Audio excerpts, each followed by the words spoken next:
Are you happy in your business? Now, I have had my share of emotional ups and downs in my 20 years of being a solo entrepreneur coach. And the patterns I've seen in myself and in my clients is that those downs are usually when I was personally feeling unfulfilled. Sometimes it was because a launch that flopped, and sometimes it was just life and had nothing to do with business. But those ups, oh boy, those are the times when I was feeling my most authentic and completely aligned to my purpose, or when I just felt like I was rocking that work-life balance. I would be thinking I could do this all day long and never feel tired. One of my loves is sharing what works for me and what has been working for my clients to achieve this very feeling, full of passion, happiness, peace, and freedom. So I decided to create a private podcast for coaches. Maybe you just want to develop better communication skills that boosts engagement, leads to better results, and makes you feel like you're actually making a difference in the lives of the people you serve. Then you're invited too. We talk about this and more in the UBU private podcast for coaches. Whether you're a mentor, a parent, or run a client-focused business, coaching skills benefit everyone and anyone who wants to communicate in a way that builds relationships. Fall in love with your life and business again. Click the link in the show notes for your invitation to join us right now. Then come back and enjoy this episode.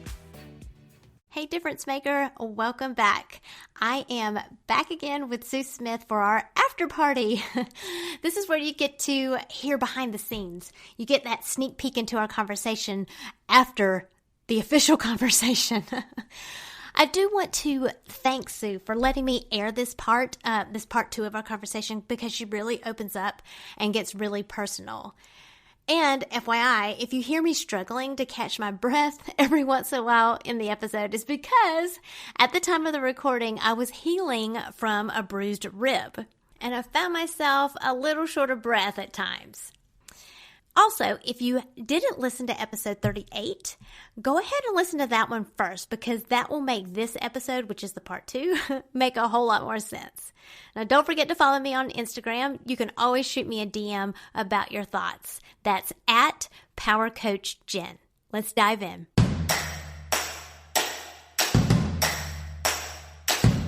It's time to stop comparing yourself to others and plug in to what is uniquely you. Welcome to Unbox Your Personality, the podcast for coaches, parents, and mentors like you who understand that your happiness makes you more effective at what you do, bringing out the best in others. I'm Jen Higgins, personality strategist and Enneagram fluff remover. Get laser focused on who you are and who you aren't, so you're free to make the impact you were born to make.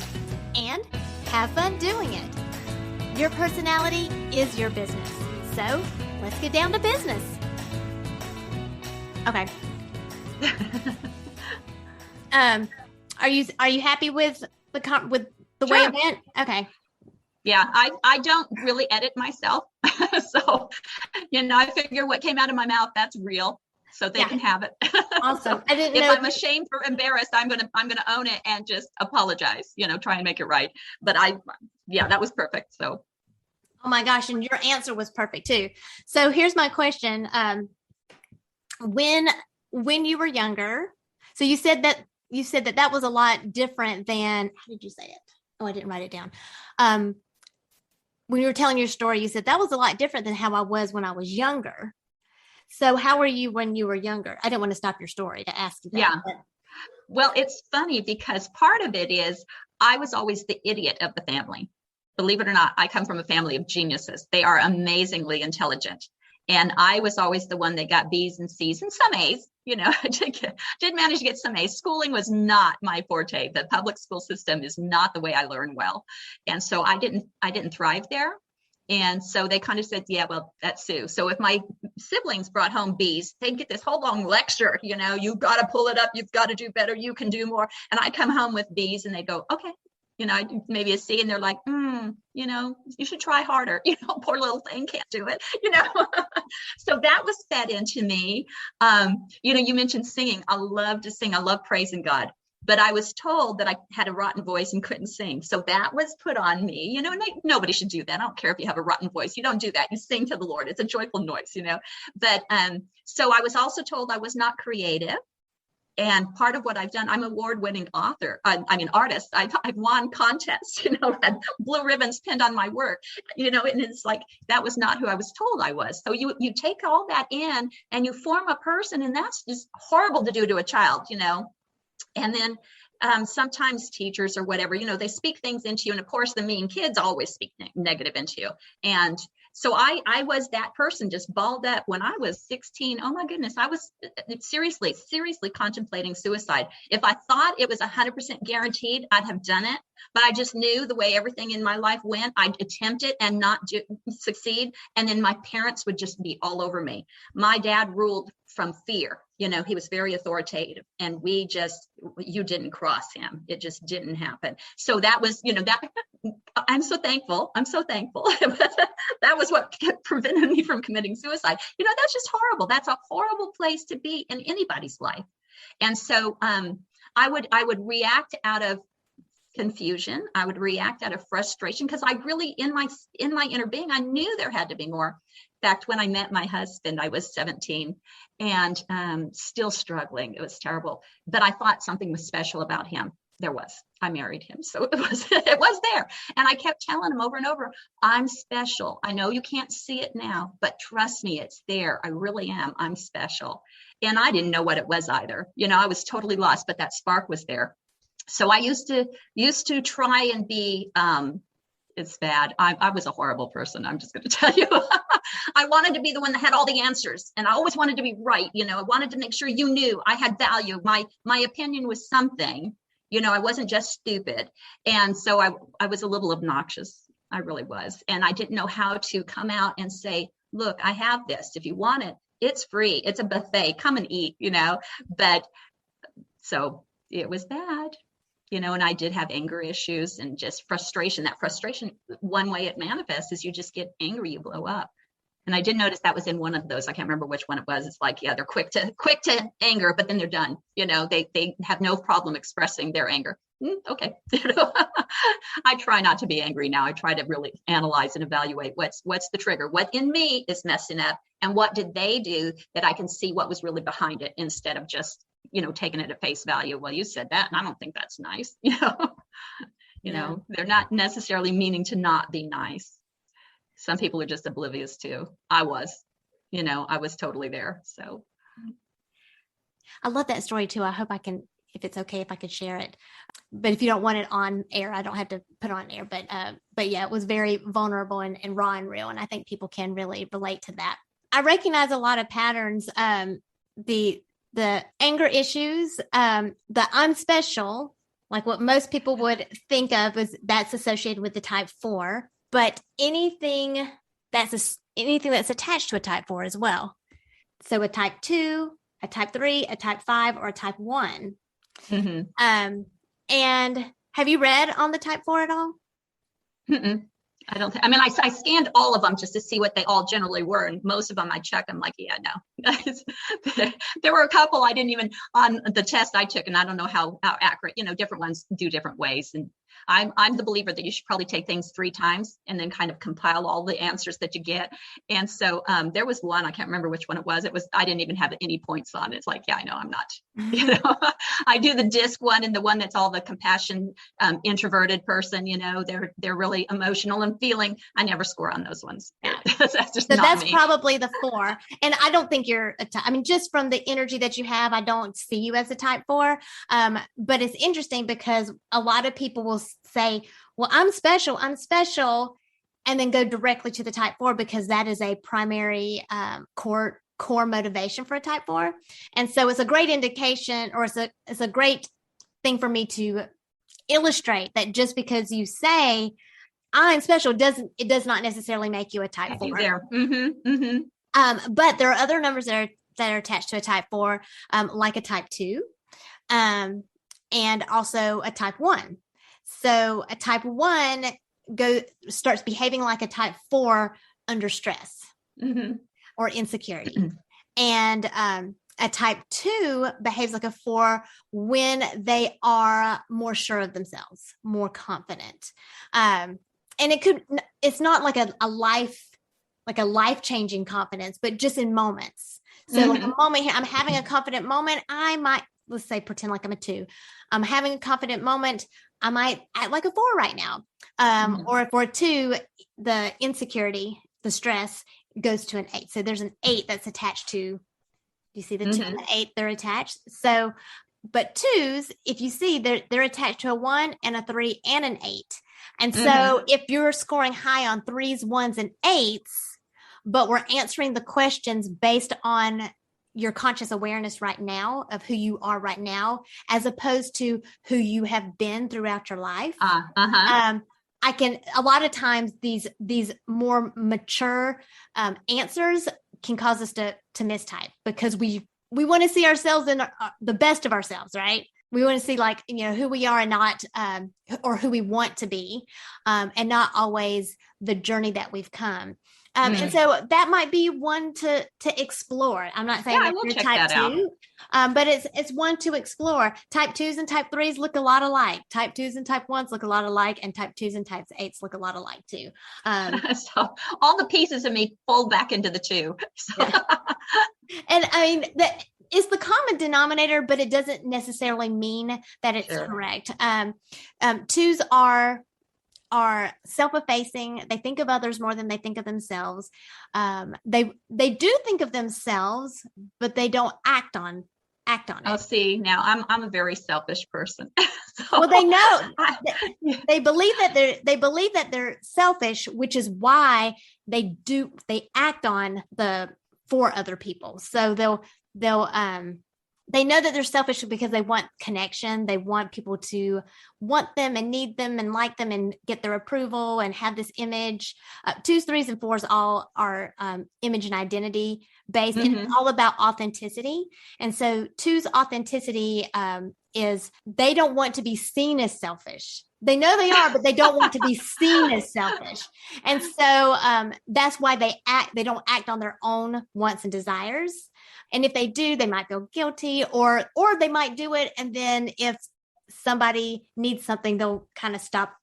They'll put the higher priority on someone else. Well, that's just being a mom. Yeah, sometimes, but not all moms are like that, right? Not all moms will put their children first. Unfortunately. That's true. I agree. I think that's the saddest thing in the world. So unfortunately, but a type 2 would believe that. I mean, there are other types that will believe that too, but that is definitely a type 2's point of view as well. Sorry. I am so sorry. I'll just be praying that heals quickly. That God is able to supernaturally do that, and he can just take that. But I'm praying too that whatever it is, the lesson in it for you, or maybe it's the lesson for your family, who knows, that the lesson is learned quickly, because then God can release it. Absolutely.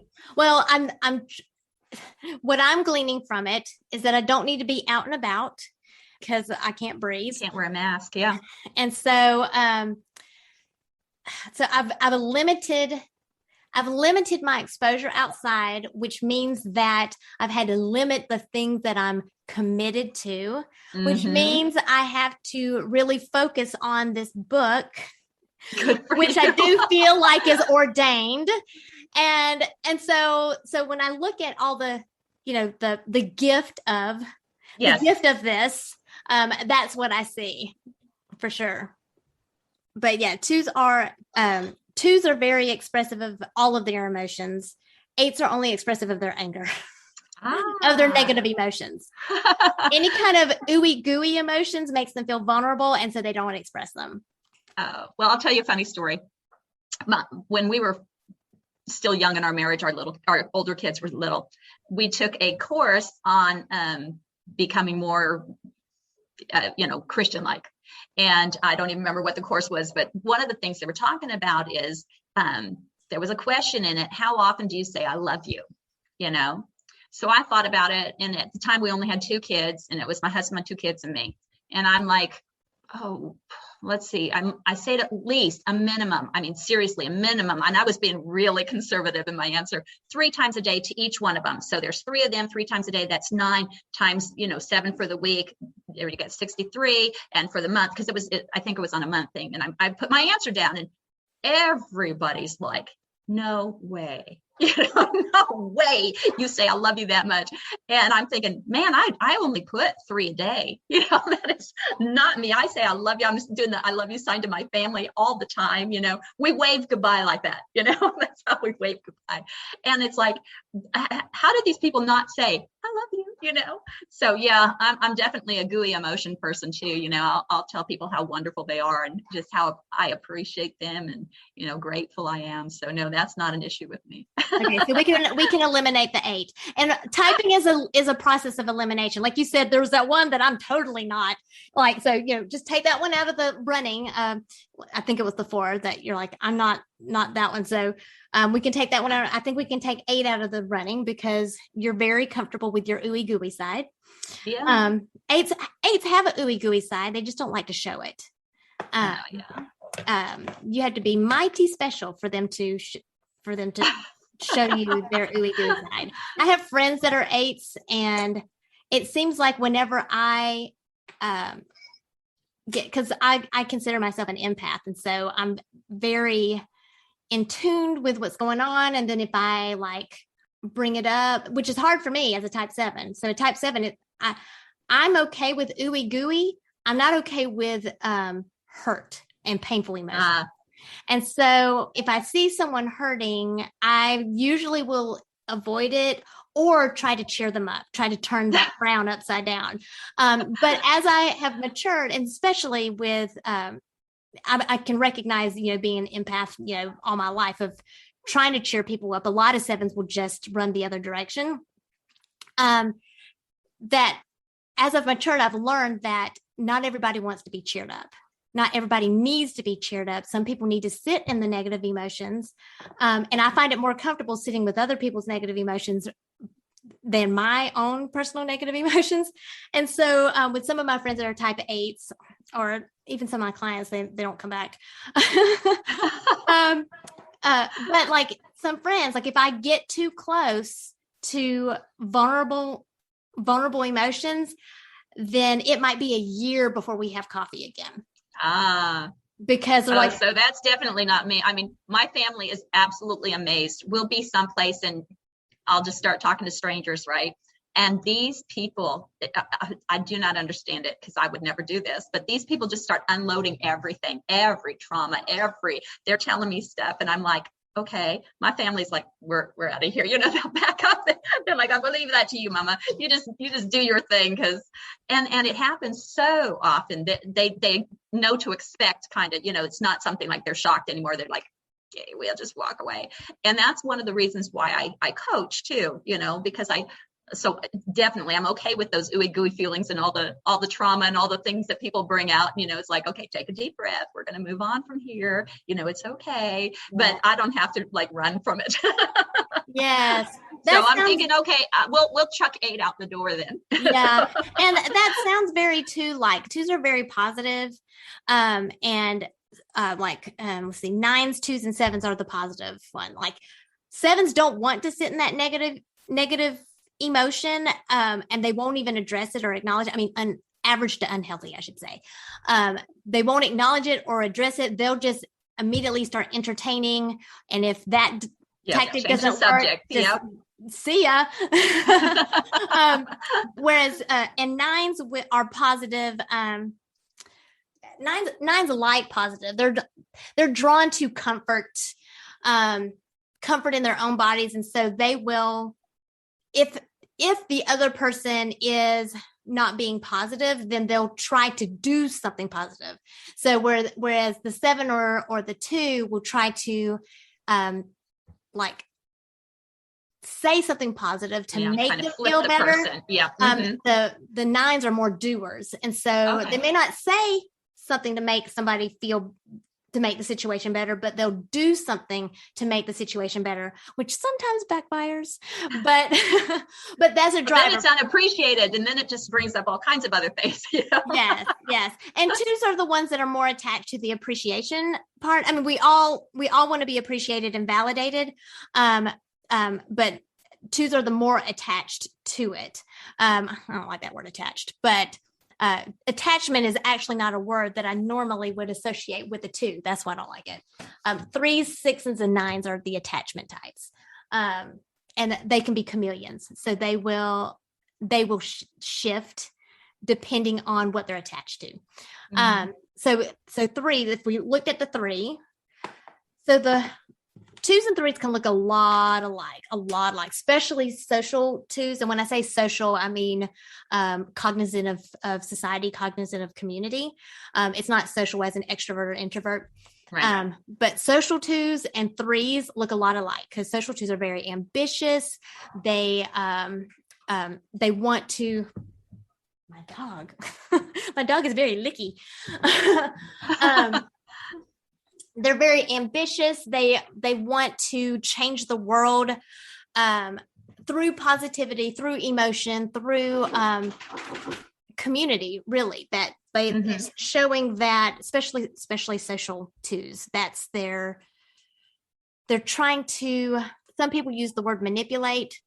It kind of has negative connotations. Sometimes it is. So unhealthy twos will be manipulative, but healthy twos are manipulating situations for a cause, and they'll do it.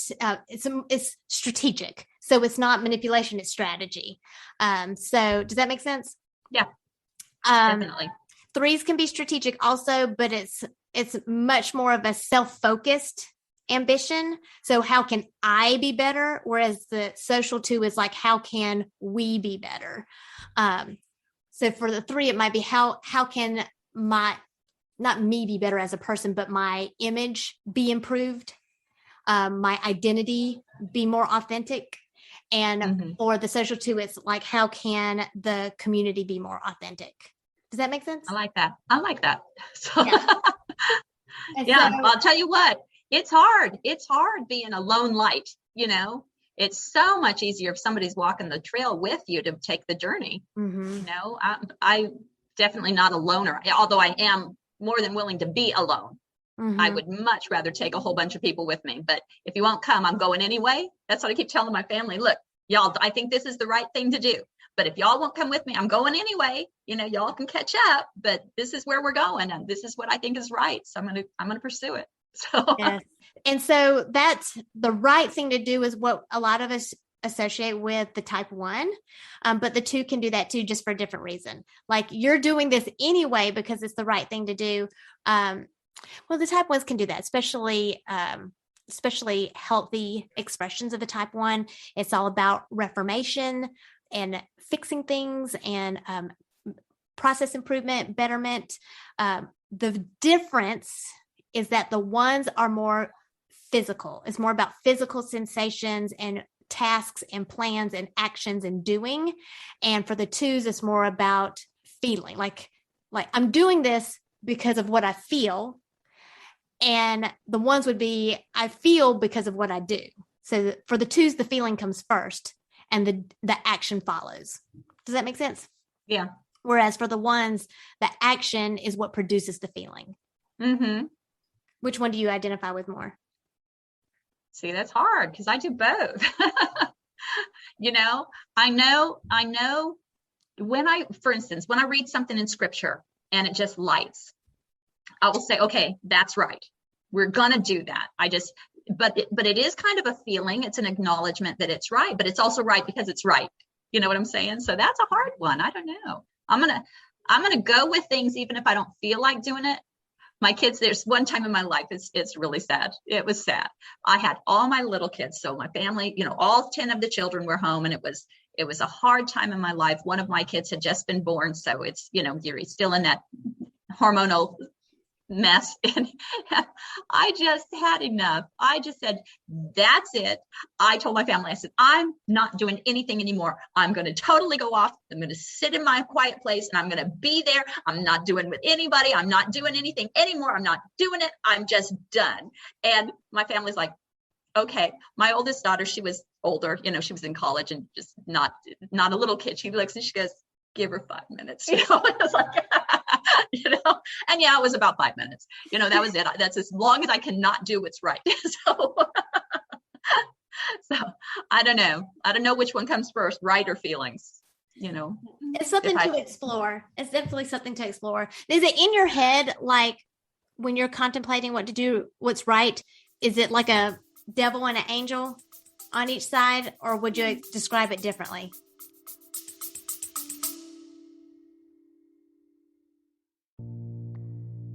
Are you feeling a bit disappointed that you haven't finished that project yet? Are the kids' schedules impacting your business?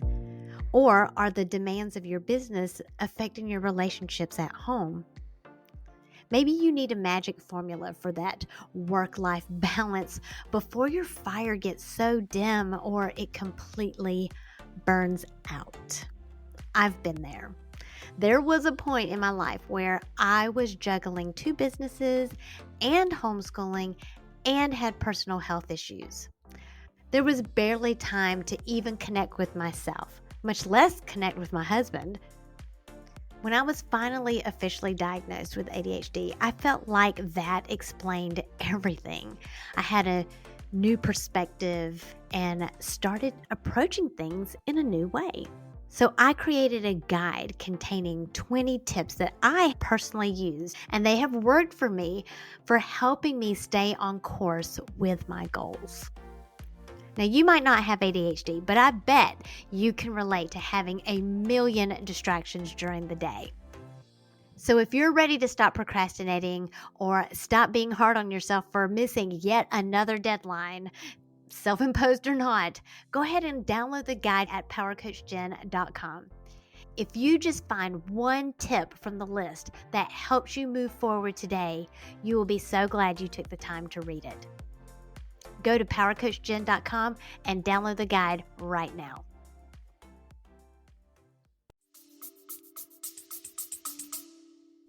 No, I don't have those quandaries a lot.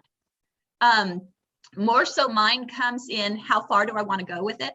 I'm going to do it. Just how much effort, how much am I really willing to work to get there? The things I know to do right, and those things I don't do, kind of that Paul issue. Oh yeah. I have those. I'm not perfect by any stretch of the imagination. And I'm also not.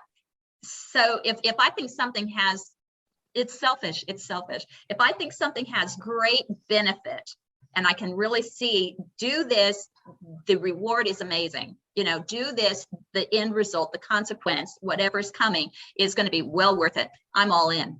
If I look at it and go, okay, this is going to be tough. It's going to be on the long haul. Then we'll go like, okay, let's just move, So there's a lot of that, evaluating what do I get out of it? So That's not nice, but it's truth. Yeah. And that's more toward the type 3. Like type 1s really feel like they have to earn rest. It's kind of sad. That's what someone how they described it to me, and it was like, oh. And I go to a type 1 in stress. And I think that's why it touched me, because like when I'm stressed, that's exactly how I feel. Like I will overwork because I feel like I have to earn my rest. That's why God gave me a bruised rib. That's it. I mean, The things we learn, I'll tell you, I spent years, I know I mentioned it too. I spent years where I was in so much pain, I could barely function, and I really was praying, Lord, why did you do this? And, my daughter actually gave me an insight, and she said, do you think that the relationship, the being in his presence is enough? There's, like you were saying, you don't have to earn anything. Mm-hmm. You don't have to earn that. Just being you has already given you everything. Yeah. Now, it's not that we have to work to get it. We have it. And embracing that. And I'm wondering, I said, yeah, because when I was first after the accident, I had such a brain trauma. I could not remember any Bible verses, and the word is my life. I mean, my natural speech is almost quotes of the scripture, because that's where I'm getting all my thoughts. And I couldn't remember Bible verses, totally couldn't remember where they were in the Bible. And I lost all my praise songs and all my hymns that I had memorized. I could not access them because of the disconnect in my brain. And that left me with nothing. That left me with nothing to offer, if you will. I had nothing to bring to the discussion with God. All I had was to take it, soak it in. And that was a horrible place for me to be. That I felt like I had lost my identity again. All this that I knew about myself, I couldn't remember scripture. I couldn't teach at that point in time because I couldn't even remember what I was going to say and where it was coming from. And so when I got to that place, she was right. It was just a total reliance on him. If he wanted me to know a truth, he'd have to put it in my mind because I couldn't go dig it out. And the songs and the praise that I wake up singing. I wake up, and I'm getting ready and dressed and all, and I'm just praising because I love to do that. But I couldn't even remember the words to songs. So I'd be like, yeah, whatever, So that it doesn't hit the same when you don't know the words. Well, even now I'll be in church and I close my eyes when I sing. So, you're not looking at the words and my words will be a little bit off, It's like, oh, well, and I accept that. That's who I am now. That's part of me. It's definitely the perfectionism part of me had to be checked. It's not going to be there. My kids still tease me about, I miss words. So I'll say like, get something out of put the dirty dishes in the refrigerator. And I meant the dishwasher, kind of thing. And they'll be like, you sure, Mama? You sure that's where you want us to put those? I'm like, what? Didn't I say put them in the dishwasher? They're like, no, you totally didn't say that. So I have mix up my words a lot of times, or I just start talking and I get so excited what I'm going to say. And then a word doesn't come. I can't find that word that I was going to talk about. And it's like, that thing. So, so that happens sometimes. And it's who I am now, and I accept it. So the learning from that is huge. It's huge. So definitely embrace whatever God's doing with this one for you. And if it is that time of rest, accept it and say, it's all yours, Lord. And I'm here for you, And sevens and twos are busybodies, and threes are busybodies, and eights. There's a lot of busybodies. I would rather be busy than not. I always multitask. If I'm brushing my teeth, I'm exercising at the same time, stretching or doing something because I can't stand to just brush my teeth. Mm-hmm. So I'm always trying to do more than one thing at a time. So why do you think that is? Because I have so much to do and I want to get a lot done. I want to just accomplish a lot. Yeah, that's very three. I hate sitting in the car and just sitting, Can we get traffic out of the way? I need to get where I'm going. Yeah. So I'm probably going to say it's going to be between a 2 and a 3. I think we can rule one out, especially when you said that you feel like you lost your identity. And that's just something that 2s, 3s, and 4s struggle with.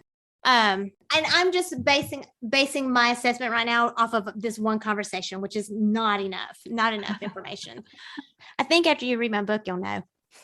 I told you, I am so looking forward to that. And I'm glad I got a couple people on your launch team. Yes. Thank you for that. Yeah. If you need more, let me know. I'll reach out to a few more people that I know that would be absolutely interested. I changed my goal to 200. So I saw that.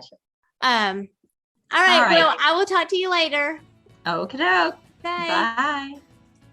I want to thank Sue again for taking us on her journey, the beginning of her Enneagram journey. It's such an inspiration to witness, and I hope you see that too, to really realize how deep sometimes we really need to dig in order to get to our core.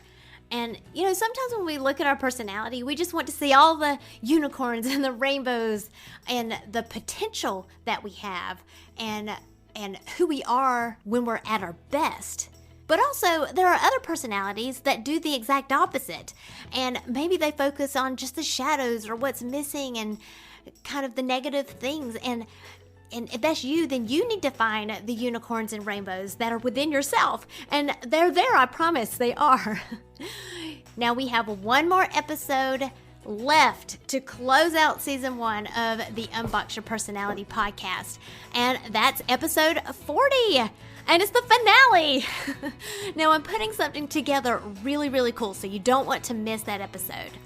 I hope you are motivated to do that deep digging, to accept and embrace the good, the bad, and the ugly, because that's what you're really looking for when you're unboxing yourself. And you know what? That's also the very thing that's going to help you unleash your power. Thank you for listening, subscribing, and reviewing the Unbox Your Personality podcast. To learn more about yourself, go to powercoachjen.com. Find out how you are different so you can make your difference.